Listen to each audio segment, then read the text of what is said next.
Good morning everyone and happy Sunday. Today, last day of the festival. I'm a bit sad for it.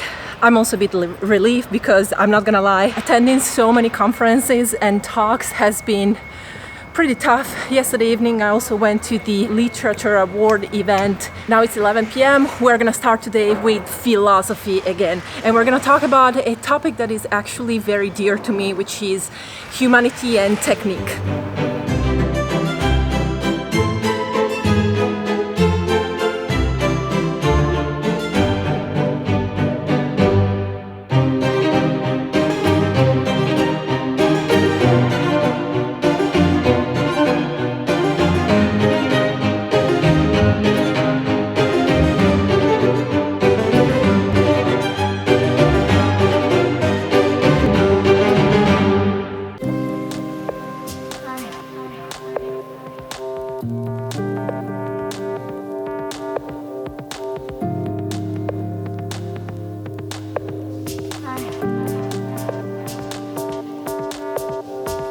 The conference from this morning was pretty technical, philosophical. It was about a specific author, Günther Anders.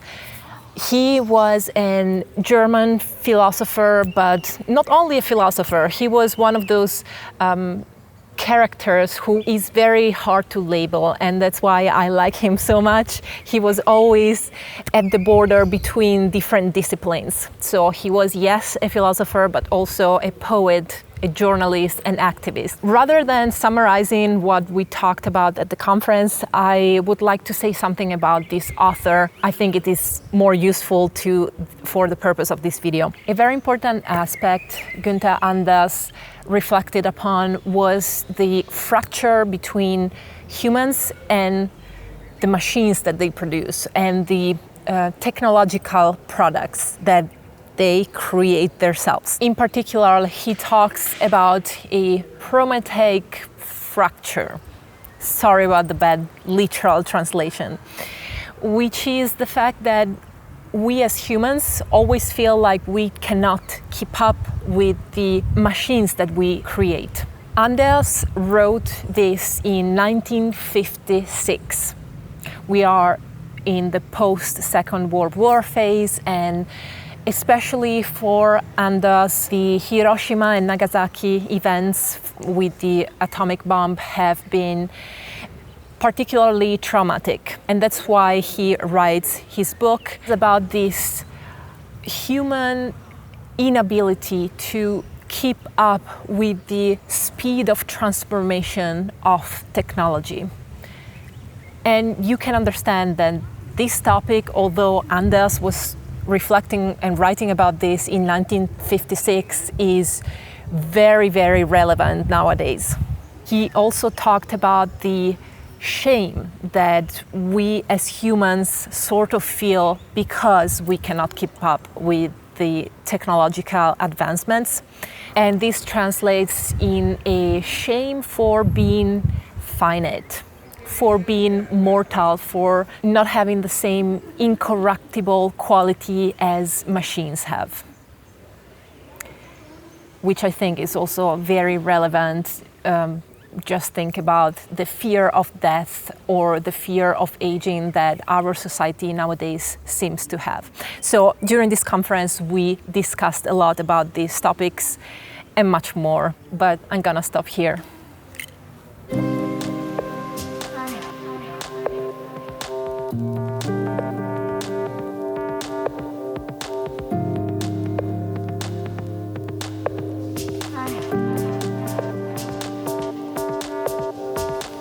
At 4 p.m. I chose to attend an event called siccità, or drought. It was obviously referring to the drought, the huge drought that Italy has been suffering in the summer 2022, last year. Basically, the entire country has been suffering this almost unprecedented in the most recent records phenomena of drought, of lack of availability of water to irrigate the fields or to do other activities that are related to water. Especially in our region, Friuli Venezia Giulia, the phenomenon has been especially unusual because we are the most rainy region in the entire Italy. We certainly are not used to see a lack of rain, a lack of humidity. We're not used to see the ground, the soil being dry. We have been having major fires all over our territory last summer because of this reason. To me personally, this phenomenon impacted a lot, also emotionally last year. So I was sure I wanted to pick this specific conference this afternoon. Of this conference, I appreciated a lot the fact that the 4 guests that were invited were people who seemed to really work with these topics in their daily life, in their daily job. They were Rosanna Clocchiatti, president of Consorzio di Bonifica Pianura Friulana, the consortium Reclamation Friulan Plains.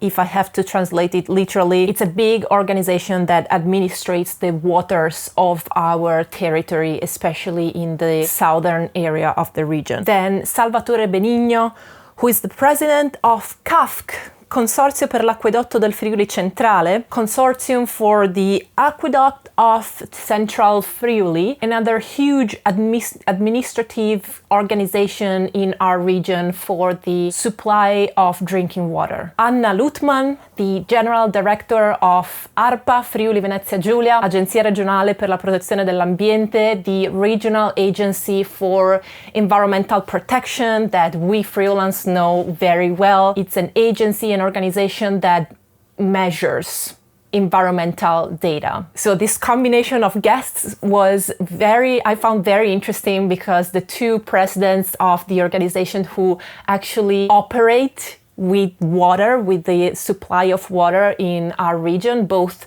drinking water and irrigation for fields, could give us very practical, concrete, operational informations about how the waters of our region are administrated, managed, divided, and so on. Whereas the director of ARPA, of this agency, could tell us more about the measurements, the scientific observations that these experts have been doing and keep doing on this strange meteorological phenomena that we've been seeing as regular citizens in the last few years. And the last guest was Antonio Massarutto, who is a university professor of applied economics. He specializes in the economics of water.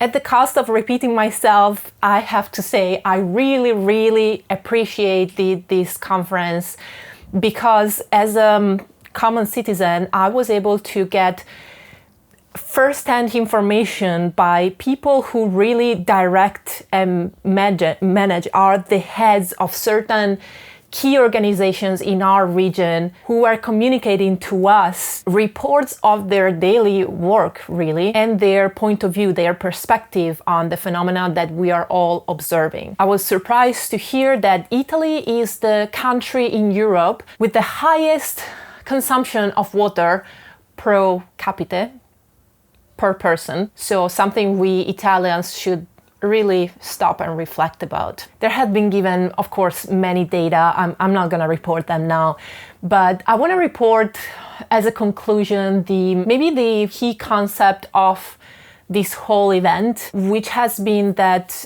these phenomena are in need of not so much concern, but attention. I think many other citizens like me have been feeling very worried and concerned about the events of last summer, and there is a high possibility that this summer we are gonna also suffer some drought. This really worries me, and hearing people who actually have sort of the control of the situation up to a certain level made me aware of the fact that we need to raise awareness and attention on these problems, but they are solvable. They are not out of our league yet. So again, thanks to Vicino Lontano for giving the possibility to us citizens to have these moments of confrontation with these people who manage such an important part of our territory, which is the water.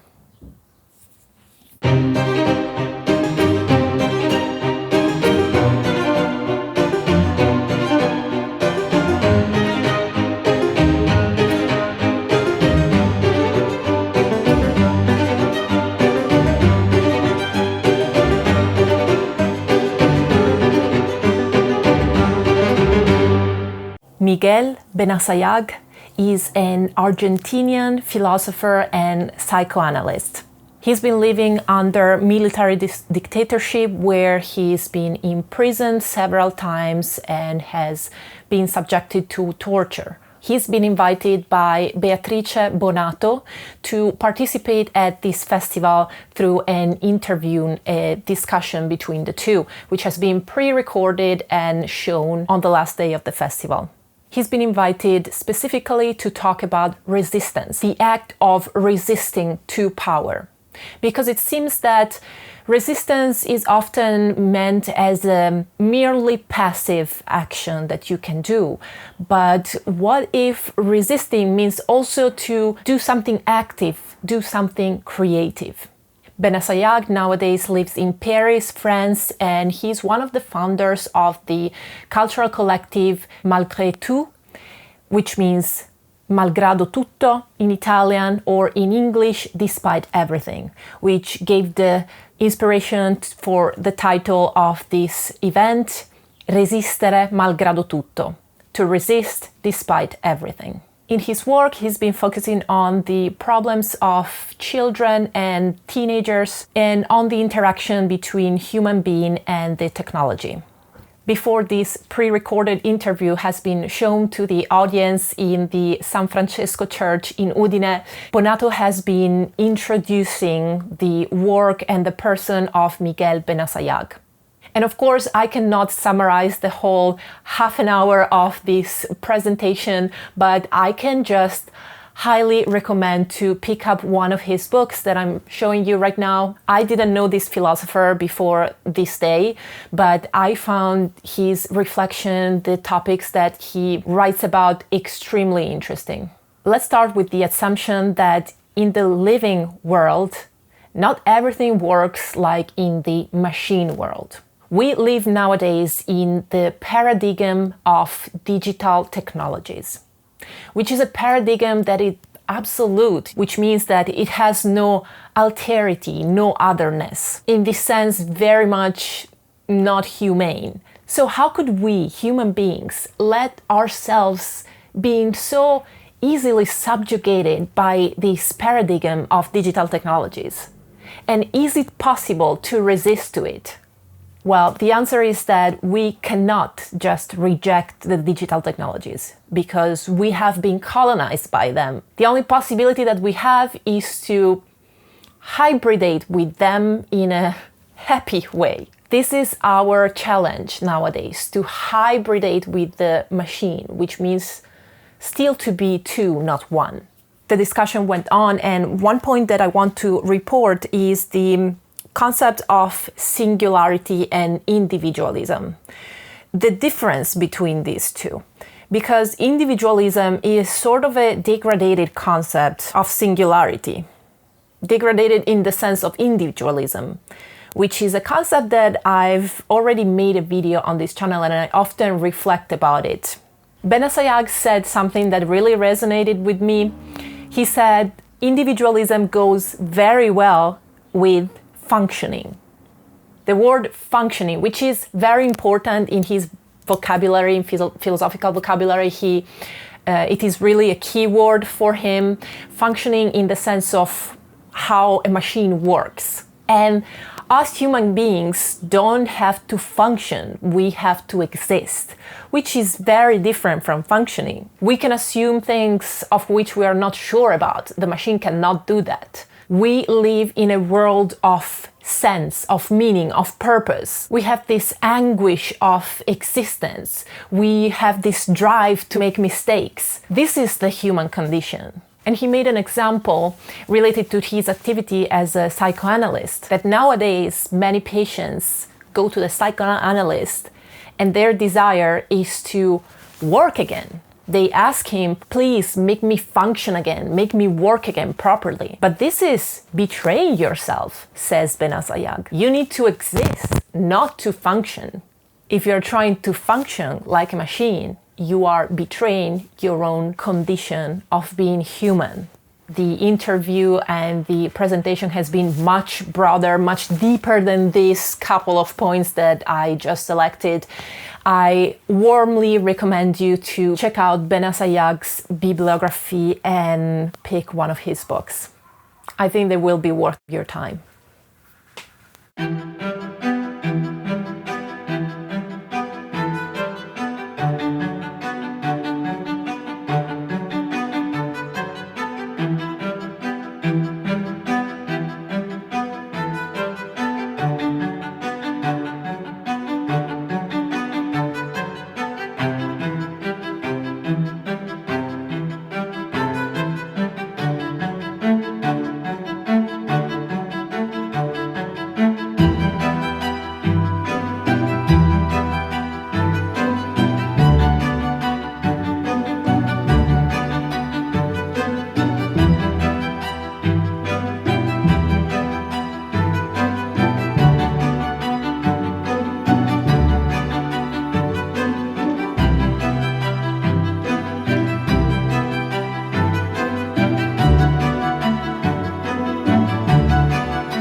It is important to let you know that not only I was able to attend a minimal amount of events, but that even the program that I showed you for each day was partial. The total number of events for these 5 days of the festival has been 80, plus extra events in the 3 days of preview. In total, there has been 200 guests invited to talk or to perform. And yes, I say to perform because I personally chose almost only talks, but on the program there were several performances that I haven't been able to show you. Music concerts, theater plays, readings, and so on. The festival also collaborates with schools, with events for them taking place in the mornings. I also completely ignored all the events in the bookshops, which I usually go to because I already struggled to pick which ones to go to, even without those. Vicino Lontano will celebrate its 20th edition next year. It's been going on since 2005. I was 15 at the time and just started high school. I've attended Vicino Lontano for as long as I can remember. It's been part of my education as a citizen, and it is part of my cultural background. So first of all, I have to thank the people who have been organizing this festival in our city for the past 19 years. They're a group of private citizens united in a cultural association called Vicino Lontano, whose objective is to promote moments of public reflection on open questions and crucial topics of our time. After living in North America for a few years, I realized that an event like this one is not to be given for granted. I could never see such a festival being organized in the place where I live now, for example, in New York City, because this event doesn't originate from the strategic need to sell a product, but from the natural communal need to discuss openly and publicly about collective problems. So it doesn't play by the rules of the market. It doesn't play the game of competition.